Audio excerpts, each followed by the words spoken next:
I'm going to do another King of the Hell segment. I'm such a sucker for a pun. It can happen anytime, anywhere. I could be on a plane that was crashing, and somebody could say that a pun at me, and I'd be like, demon, back to dying. Our last demon, Boone, 4.5. Whoa, 4.5 on the voted by pingos like you on our Twitter page.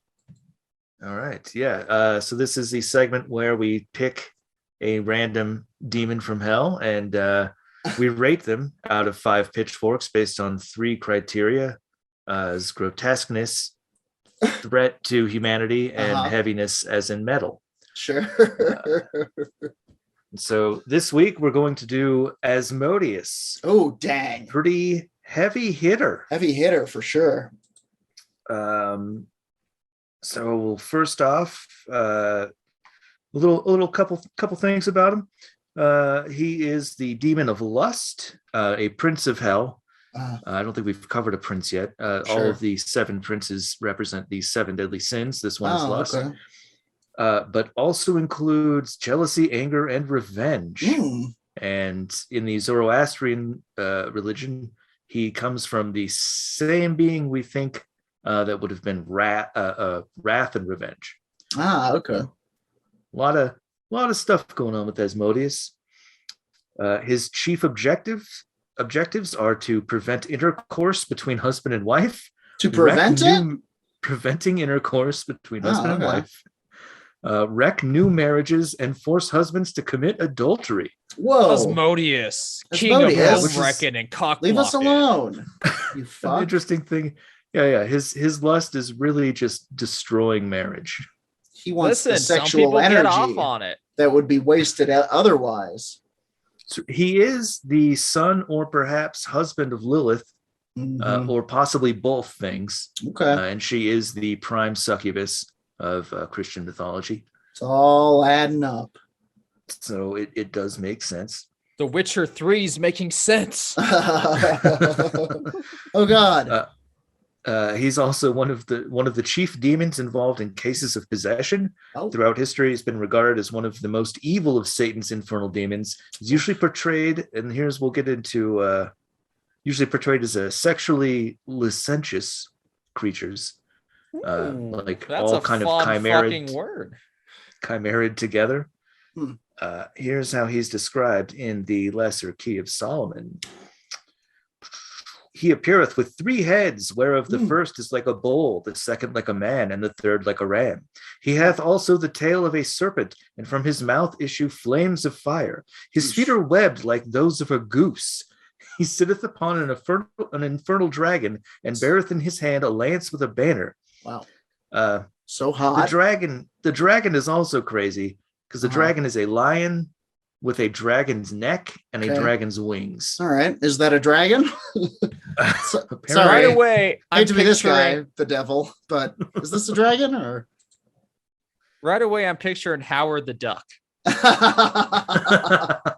3-headed Howard, yes. Yeah, but he's got that bod.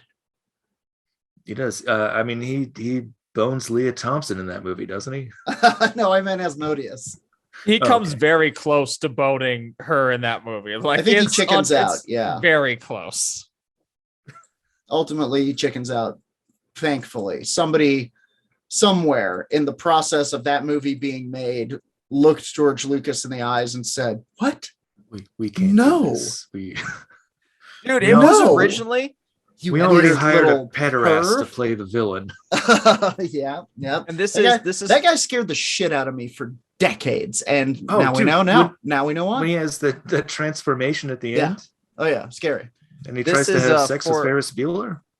This is for our other podcast. Howard, where are you now? Where are you, Hal? George Lucas wrote a 15-minute sex scene for Howard the Duck. Look it up. That's all I'm going to say. Well, we want the Lucas cut. We'll see what happens in Guardians of the Galaxy Volume 3. Show us the Lucas cut of Howard the Duck.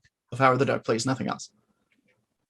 Anyway, Asmodeus is first and choicest under the power of Amaimon. He goeth before all other. When the exorcist hath a mind to call him, let it be abroad, and let him stand on his feet all the time of action, with his cap or headdress off. For it be on, Amaimon will deceive him and call all his actions to be bewrayed. I don't 100% know what bewrayed means, but I assume gone wrong. Yeah, it's nothing good, I imagine. Yeah. So this is sort of some more of the summoning. But as soon as the exorcist seeth Asmodee in the shape aforesaid, he shall call him by his name, saying, Art thou Asmodee? And he will not deny it, and by and by he will bow down under the ground. He giveth the ring of virtues. He teacheth the arts of arithmetic, astronomy, geometry, and all handicrafts absolutely. Just he giveth go to community college. Or summon a demon. Or just go to community college. You don't have to make a pact with a demon. I am having a good time researching different demons and finding out that all of them are teachers in various human sciences. Yeah, that sounds about right. And they never lie. Like all of them. If they lie to you if you fuck up the summoning, but as long as you do it right, they'll tell you all kinds of crazy truths. He maketh one invincible. He showeth the place where treasures lie and guardeth it. He amongst the legions of Amaimon governeth 72 legions of spirits inferior. And then they show a picture of his seal, which you would want to wear on your chest when you summon him. I thought you meant just in general, like as a t-shirt. Yeah. Which if you saw... Dude, you can definitely purchase all the demonic seals on a t-shirt. Asmodean seals. As a at werewolfradar.com. As an aside, Flute Whim Teaser, Andrew Orvidal's character in Better Than Heroes, is in a warlockish pact with Asmodeus. With Asmodeus? Yeah. Well, he's fucking then. Yeah, he'd be fucking.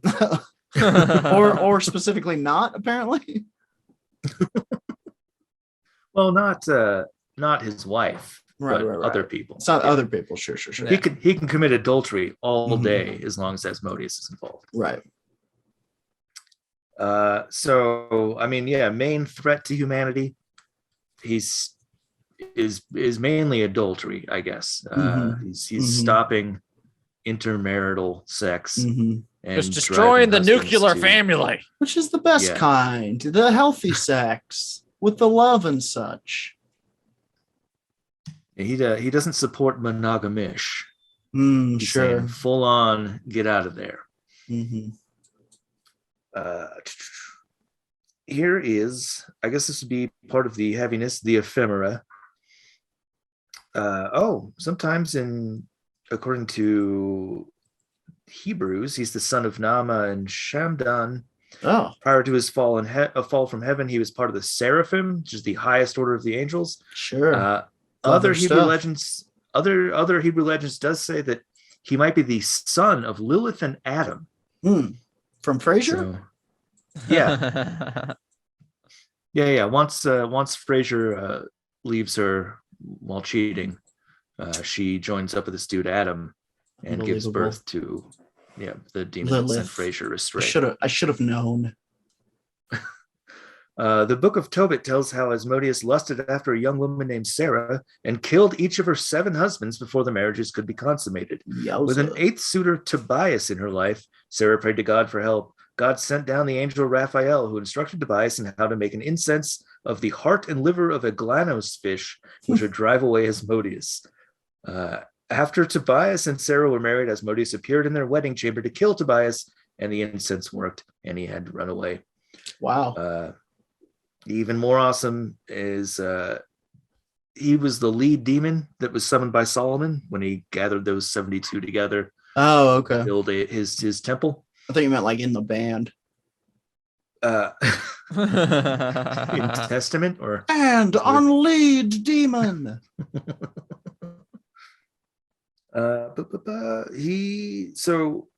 Solomon summoned him and bound him and apparently ordered him to be flogged and loved a flogging. At which point Asmodeus replied to him, I am the renowned Asmodeus. I cause the wickedness of men to spread throughout the world. I am always hatching plots against newlyweds. I mar the beauty of virgins and cause their hearts to grow cold. I spread madness about women through the stars, and I have often committed a rash of murders. This is a long tweet, Asmodeus. So Solomon, of course, puts him in iron chains and surrounds him with 10 jars full of water. Because he's apparently afraid of water. Man, fucking Kia Solomon has talk about paranormal preparedness. That thing is packed with it, and it's always such weird esoteric knowledge. It's like 10 jars, that'll do it.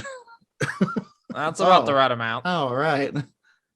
Asmodeus is forced to make clay vessels for the temple. Solomon also burns the liver and gall of a fish and a branch of storax beneath the demon, quelling his nasty tongue. Ooh. Solomon uses his magic ring to force Asmodeus and other demons to build his magnificent temple. After its completion, nasty tongue. Yeah. After its That's the nasty tongue. Sorry. Well, that nasty tongue. Baby got trapped. Get forked. After its completion, Solomon tells Asmodeus that he cannot understand why demons are so powerful when he, their leader, could be so easily chained. Asmodeus says he'll prove his greatness if Solomon will remove his chains and lend him the magic ring. Well, that's some real fucking like late 90s episode of Cops shit. Like, I'll show you how tough I am. Take these cuffs off and give me your gun. Wise man that he is, Solomon, of course, does so. Oh, only to be hurled far away from Jerusalem. Solomon, you ding dong. Thrown into the sea. Dude, Solomon. I play D&D like Solomon lives life. He's got all of the hacks. Asmodeus steals the ring, forces Solomon into exile, and becomes king himself. So he takes Solomon's form. Backfire. Then he takes all of Solomon's wives. What a bad plan you've had, Solomon. And he throws the ring into the sea. Dang. However, Solomon's lover, the Ammonite Naamah, finds the ring in a fish belly, and Solomon gets his power back. He's immediately transported to Jerusalem when he puts on the ring, and as punishment, he puts Asmodeus in a jar. There it is. Nice. Jeez, you think that jar's still out there somewhere? Oh, the jar is still out there because you can still summon this guy out of the jar. Oh, interesting. Excellent. I bet when he shows up, he's just happy to be out of the jar. Yeah, I mean, you don't think he's going to want revenge upon humanity? Well, probably. Well, he's getting his revenge on humanity constantly by ruining the newlyweds. Yeah, if he's in a jar, isn't he trapped or something? Can he still go about? Well, you can summon him. Killing boners. He just has to go back to the jar. It's kind of he's got djinn origins. I see. You know, so it's kind of a magic lamp situation. I see. It says that he dabbles in other sins. It said he lords over numerous gambling houses, and he never misses the opportunity to feel a grudge or help concoct violent plans for vengeance. He owns Jollibee. He loves a game of dice. Yeah. And apparently he's lighthearted and playful in his personality. Oh, and those sneakers. Awesome sneaks. The guy's got kicks. Sinfully cool sneaks. So yeah, I mean, I guess as far as grotesqueness goes, 3 monster heads riding a dragon carrying a spear and a banner. Yeah. Pretty solid. I feel like that's a 4 pitchforks, maybe. I agree. I think I agree 4 pitchforks, just because I think that the threat to humanity is subtle. Yeah, it's a threat, but in subtle ways that are more emotional and relationship making us fight, seeding doubt where love should grow. He's ruining a lot of relationships, but he is creating the foundation for all drama on television. That's true. And what if he's not even doing it's kind of an aid to humanity? Well, Jesus, we've turned it around of itself a danger, because we're watching too much TV. That's fair. and the radiation is shriveling our genitals. Yep. Oh, I was thinking something else. Like he was pro polygamy. He's all like, "What are you doing with this monogamy?" Well, I guess that's. But fair. He's not doing it probably... in a cool way. He's not doing it in like a like leather pants. Love. Like you want to go down to the orgy, see what happens. He's doing it in like a his polygamy is unethical. Hurt your friends, like that kind of thing. Don't tell her about it. He's not going to set up like a fucking, an ethical wife swap. Yeah, he's not the demon of tea parties. Yeah, that's a different guy. That's a different demon entirely. Asmodeus. That's Roger, the tallest guy on the block. I live on a short block. I'm always promoting orgies. Not Nate, into them though. Nate, is there anything else that we need to know about Asmodeus? And will he be at Roger's key party? Nobody's showing up to these things. I guess we'll just want to be alone. give him. It's just Roger and the locksmith, and he's mainly there for an interest in keys. he's there for witch grease. Opening those keyholes. I'd rate him about like a 2 on the threat to humanity. Yeah, it's not crazy threatening, but yeah, he almost feels like a parasite more than anything else. Like he needs humanity, definitely doesn't want to destroy humanity. Yeah, without humanity, this guy doesn't seem to have much going on. Yeah, you hear that? You fuck. It's not out there telling tales and reliving old glories or anything. But I feel like having tricked Solomon so easily. I'm beginning to think Solomon wasn't a wise person.